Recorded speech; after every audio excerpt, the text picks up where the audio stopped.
Bonjour et bienvenue au Festival de Minigood 2023. Nous accueillons aujourd'hui Julien Rieder. Bonjour Julien. Bonjour. Pour un film, je ne dirais pas que c'est un film polémique, c'est un film très polémique, avec des sujets très très épineux. Il y a eu des réactions dans la salle d'ailleurs. Il s'appelle Animal Royaume des Hommes. D'accord.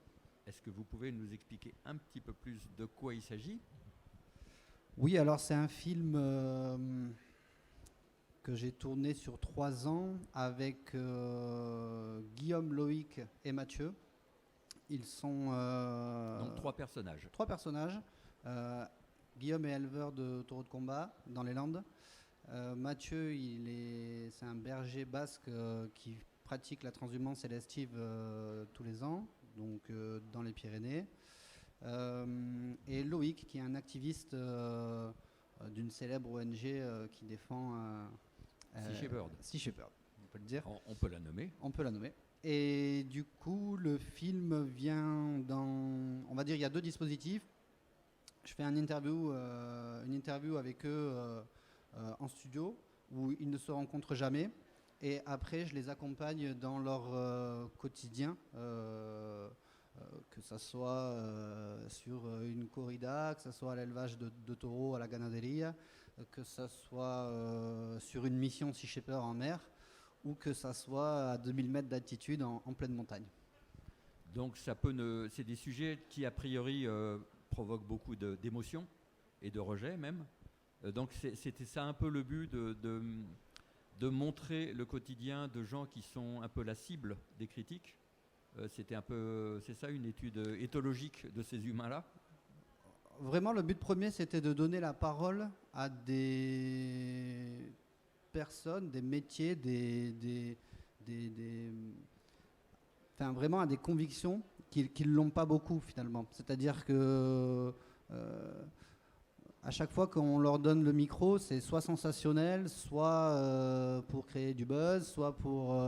Et finalement, il n'y a jamais un discours calme. On ne prend pas le temps de s'écouter les uns les autres. Donc je dirais là, vraiment, mon objectif premier, c'était d'essayer de faire passer une forme de respect, de s'écouter, de comprendre les histoires de chacun avant de les juger. Et du coup, j'ai choisi d'aller vers ces 3 personnages-là parce qu'à l'époque du film, j'étais personnellement tiraillé aussi sur mon rapport à l'animal. C'est-à-dire que je viens d'une famille andalouse où la tauromachie, elle est... ma première corrida, je crois que je l'ai vue, j'avais 4-5 ans en Espagne. Donc ça vient d'une tradition. Et puis, quand j'ai grandi, à l'âge je sais pas, entre 15 et 20 ans, j'avais un autre regard sur la corrida. Pareil sur l'activisme. C'est-à-dire c'est-à-dire que j'avais plus de mal à assister à ce spectacle. Je commençais à me poser des questions. Alors que quand j'étais tout petit, voilà, c'était, il y avait l'avant, il y avait la corrida, il y avait l'après, il y avait tout ce qui se passe autour. Il y avait des gens passionnés, il y avait des gens qui en parlaient avec... vraiment avec voilà, des paillettes dans les yeux. Mon père est encore comme ça aujourd'hui. Voilà. Donc on peut parler de la corrida pendant très longtemps. Mais voilà, ce que je voulais vraiment, c'était de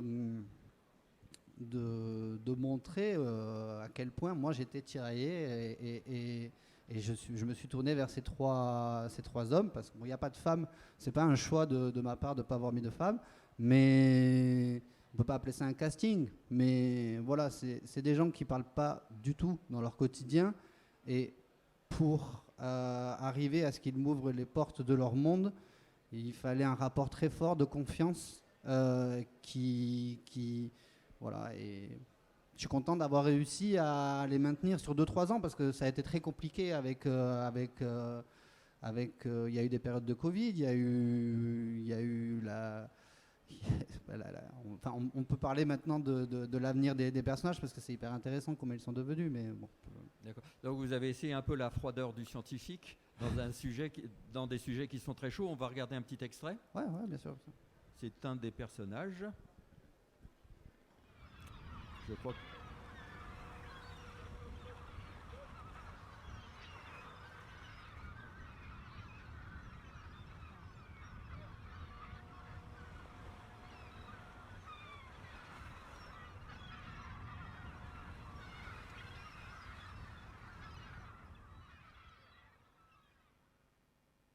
je pourrais dire, tu vois, en regardant droit dans les yeux des futures générations, que j'ai pas laissé faire sans rien, les mains dans les poches. J'ai pas rien dit, j'ai pas rien fait.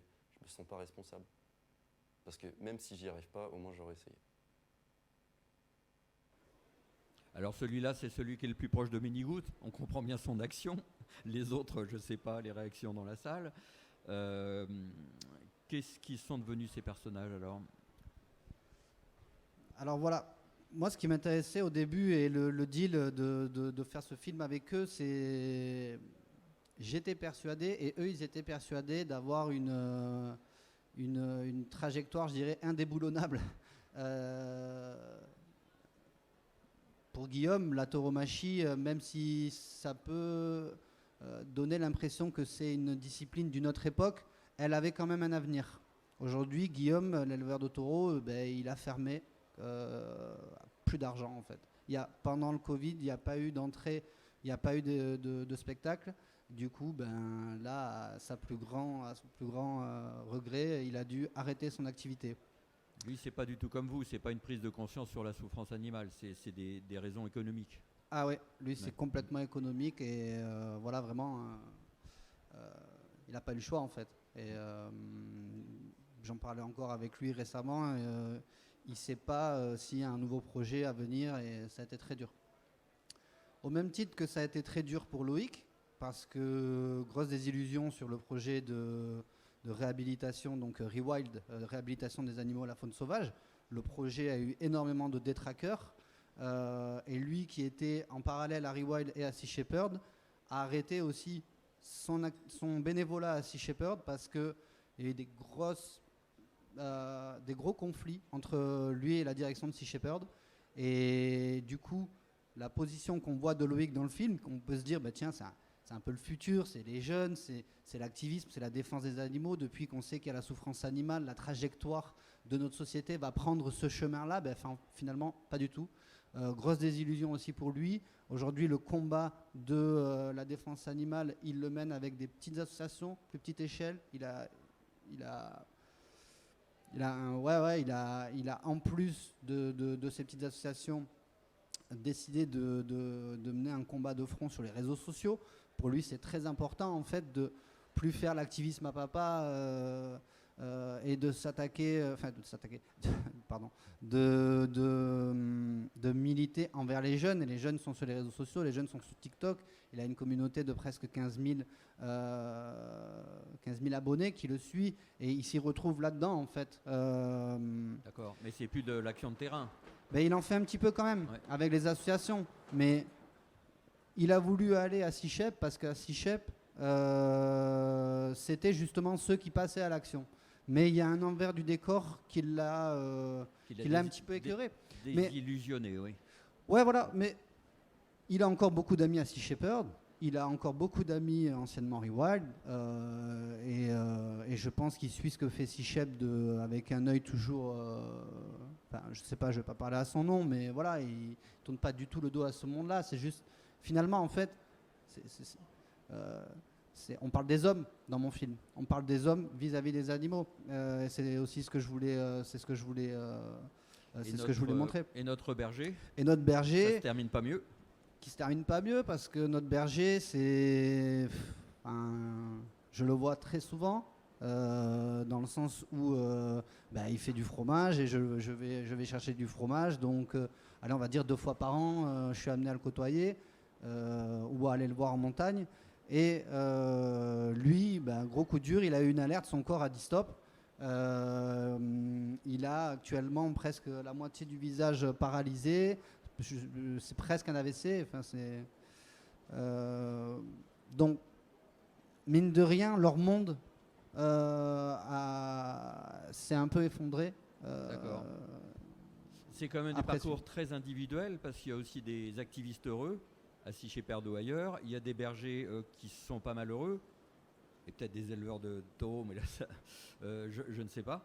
Ou qui font autre chose, mais il y a aussi d'autres parcours qui se passent mieux, même qui sont moins polémiques. Après, je ne sais pas si la question c'est heureux, pas heureux. C'est juste qui ont réussi, qui sont allés jusqu'au bout de leurs idées sans qu'il y ait ces décrochements comme ces 3 personnages. En fait, ce qu'il y a, c'est que c'est difficile. C'est difficile pour tout le monde. C'est difficile pour ces 3 parcours, mine de rien, en fait. Et chacun a son lot de détraqueurs, chacun a son lot de difficultés. Et je pense qu'on ne peut pas dire à l'un ou à l'autre, en fait, tu as raison ou tu as tort.